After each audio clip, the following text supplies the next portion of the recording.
సాధారణంగా ఒక ఇంట్లో కవలలు పుడితేనే అది పెద్ద విశేషం. కానీ ఒక ఊరిలో వెళ్తే ప్రతి ఇంట్లోనూ కవలలే కనిపిస్తే వినడానికి ఆశ్చర్యంగా ఉన్నా ఇది అక్షరాల నిజం. ఆఫ్రికా ఖండంలోని నైజీరియాలో ఉన్న ఇగ్బో ఓరా అనే నగరాన్ని ప్రపంచం మొత్తం twin capital of the world అని పిలుస్తోంది.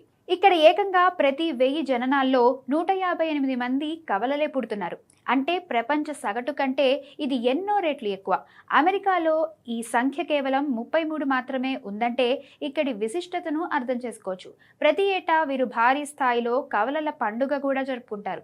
అయితే విదేశాల్లోనే కాదు, మన భారతదేశంలోనూ ఇలాంటి వింత గ్రామం ఒకటి ఉంది.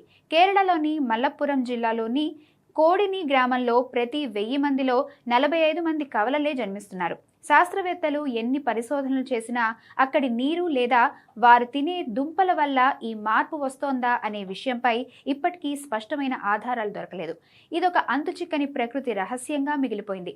వందలాది మంది ఒకే పోలికతో ఉన్న వ్యక్తులు ఒకే చోట తిరుగుతుంటే చూసే కళ్లకు అది ఒక అద్భుతంలా కనిపిస్తుంది.